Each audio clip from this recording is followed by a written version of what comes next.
అతడు ప్రపంచ దేశాలన్నీ తిరుగుతూ ఆనందం పొందుతున్న ఓ వలస పక్షి. అక్కడి అందాలను అతొక్కడే చూడకుండా ప్రపంచంలోని అందరికీ చూపిస్తూ ఉంటాడు.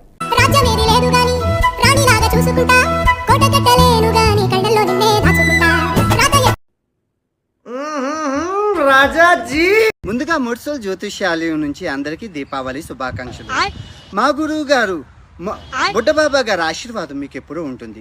ఈ లంజా కొడుకు ఎవరు? ఈ లంజా మా జ్యోతిష్యాలయంలో స్త్రీ పురుషుల వశీకరణం చేతబడి ఆటలు ఎలా ఆడాలో అని నేను నేర్చుకున్నాను.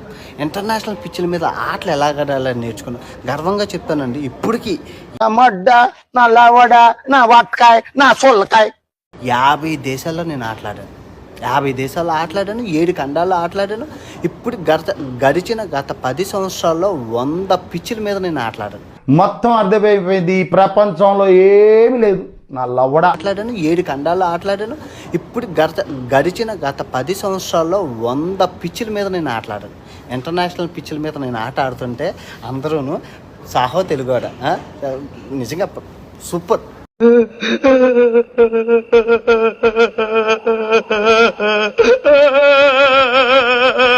బుడ్డబాబా గారి ఆశీర్వాదం మీకు ఎప్పుడూ ఉంటుంది. మా జ్యోతిష్యాలయంలో స్త్రీ పురుషుల వశీకరణం చేతబడి అరే నువ్వు పెద్ద ఎర్రి పప్పు అని చూసిన వాళ్ళకి అర్థమవుతుంది. నువ్వు సైకో. నువ్వు చదువు ఉండాలి. ప్రతి ఒక్కరికి చదువుకుంటే ఆటగాళ్ళు మంచి ఆటగాళ్ళు అవుతారు. ఆటగాడు ఆటగాడు అంటున్నారు. చెప్పరా ఆటగాడు? మన ఆట మామూలుగా ఉండదు. అయిపోయింది. నాకు కథం, నాకు ఇష్టం లేదు. ఎందుకంటే మొత్తం అర్థమైపోయింది. ఈ ప్రపంచంలో ఏమీ లేదు. నా లవడ